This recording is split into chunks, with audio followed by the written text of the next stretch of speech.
Welcome back to another Semen Retention Sunday episode here on the Regal Change account. I am Thaddeus, and a quick announcement for the Regal Retention case study that we've been doing for the last 3.5 weeks or so. We're going to be finishing that up towards the end of this week, and I want to say thank you for all the volunteers that participated, as well as the Regal Academy members that participated. This is going to be very interesting to see the results, and as soon as I have all of the information compiled and I can present the data to you in a proper fashion, I will do so. But on to the topic for today in this video. Sex appeal on semen retention is not magical. It's a simple byproduct of not being a slave to your desires. It's really that simple.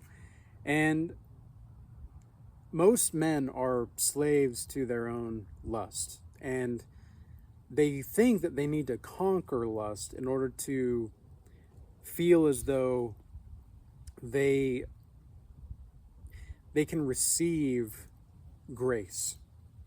The thing is that most men don't realize that part of grace is actually just seeing that there's lust in you.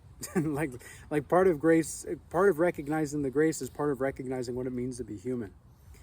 And the sex appeal definitely comes, no pun intended, when you are on semen retention, where there is this proclivity that women have toward moving towards you and orbiting your vicinity. You are like a sun emanating a great light that cannot be hid anywhere. And something that I've noticed with people, especially with my videos is and my work, is the people that respond positively to my work usually have good things happen for them, whereas people who respond or react rather in a negative fashion, in which they're trying to force me to be something, or force themselves to do something, or force whoever into doing something or other, they're usually leading miserable lives and thinking too much. Now, as someone who considers themselves to be somewhat of a regal alchemist, even though this is a role that I'm playing, I'm simply a regal alchemist with a full sack. I'm not, I don't attach myself to this identity though. I know the role that I'm playing here. It seems as though understanding and understanding this role helps you be more like this light. And some people are going to be burned by the light, and some people are going to be warmed by the light. I don't really get sunburnt anymore. Isn't that interesting? I mean, ever since I don't really have allergies anymore either, which is a very fascinating thing in of itself, because the allergies, I used to get allergies every spring growing up, and I don't have allergies anymore. Ever since I had my spiritual awakening years and years ago, I don't have allergies.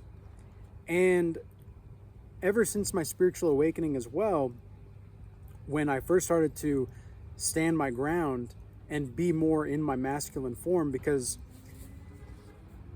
one thing that I think most men are missing when it comes to this reality and this domain of earthliness that we live in is they're missing they don't like the passivity that most men preach about in spirituality, but they also don't resonate with like the gym bro type of guy anymore when they're trying to be spiritual either.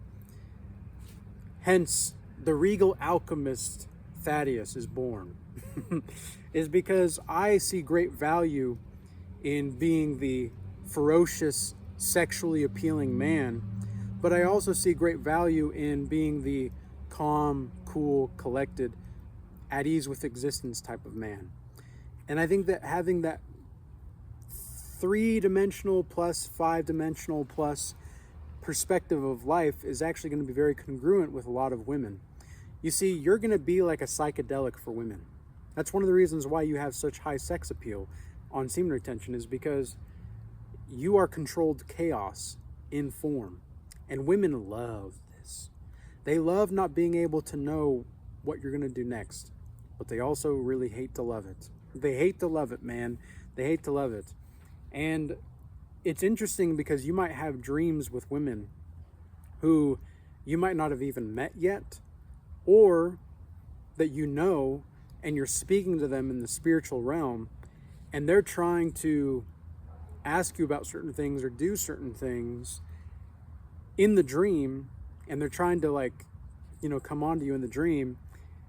And for example, there's a cougar in my gym that I usually go to, and she has tried to get with me off and on for the last couple years. And I just continue to hold the space. I just hold the space for her to be who she is. I don't judge her. I don't try to make her not who she is. I just let her be who she is. I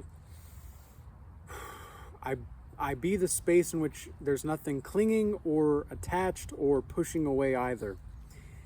And she gets very frustrated by this, but she also is neutralized by this. So this neutrality comes into play because she recognizes that she doesn't have power over me.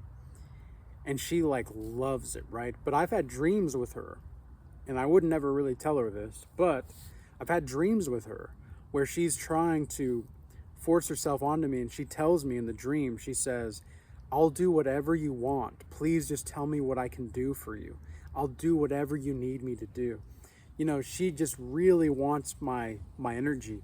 Because at first glance in the dream, if somebody were to hear that, they might say, oh, well, that sounds like a woman that actually wants to serve you. It's like, well,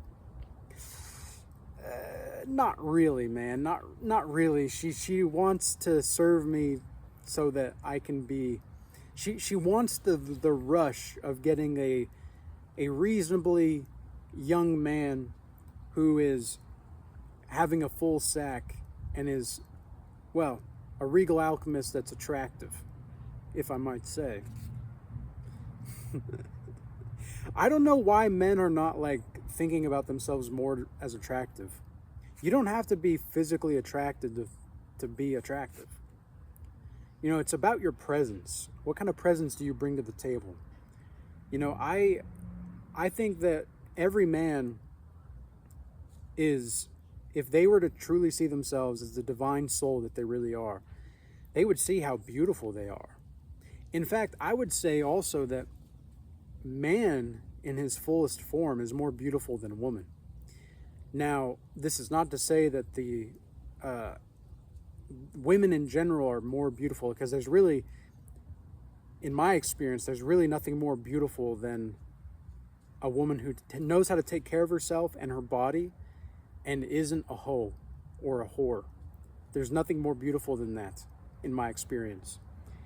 But also I've seen men who are in their fullest, and they are, physically fit, spiritually sound. They are, in a way, they're basically the total package, right? Being the total package and having that sex appeal as a man on semen retention is really, again, it's not magic. It's just part of the process. It's the evolutionary process that you go through when you're in this path and on this path. And I would genuinely say that having sex appeal as a man is going to be more important in the long run for certain things. But you can only do it for so long. And you can only have that kind of impact and charisma and power for so long. Eventually, you're going to want to develop other skills. And you're going to want to do different things. But again, I would say that the sex appeal is really nothing to get hung up about, but it's also very true as an aspect of your experience that's going to happen if you start to see yourself as the embodiment of that type of man. If you're on semen retention for months, let's say, and you still think of yourself as an ugly duckling and a depleted coomer who worships the pink palace, and all you're trying to do is it's been, you're basically like an addict for smoking or drinking or cocaine or whatever. And you're it's been, 3 months, 2 days, and 14 hours and 3 minutes, like if you're still in that mindset, you're not going to be seeing yourself as that way, because women will see yourself as you see yourself. They will. And most people generally will see you as you see yourself. Whoa. The box elder bug. See? You're already attracting, man. You're already attracting. All forms of life. I don't discriminate. See, the soul of existence is very inclusive. I don't think the soul of existence is exclusive. However, there are proper boundaries that need to be placed. And I want to get as many people as possible to come to this path and to be on this path. But it's also, I'm recognizing that it's not like my path or their, like the path is just the path of your own path. My path is the path of no path. My way is the way of no way. My philosophy is the way of no philosophy. I don't have a philosophy. Even when it comes to working out and being fit, I just kind of do what I do. Like, literally before filming this video, I just felt like going for a run. Originally, I was going to take an active rest day, but I woke up and I was like, you know what? I don't really feel like my body needs to rest in the spirit of this moment, and I'm not going to go on a real big run. I'm just going to do a couple miles, nothing crazy. I'm going to go for a couple miles and just see how I feel.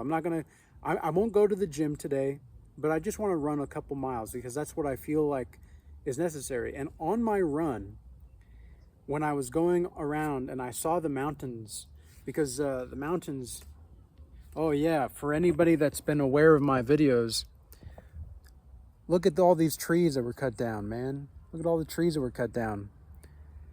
If you've been watching my videos recently, you'll know about the tree cuttings. But you'll see those. Oh, maybe you can't see the mountains there. Yeah, there, somewhere over there. And there's other great views here, and there of the mountains. But it's so beautiful, right? It's so gorgeous, and the snow-packed mountaintops are just absolutely powerful.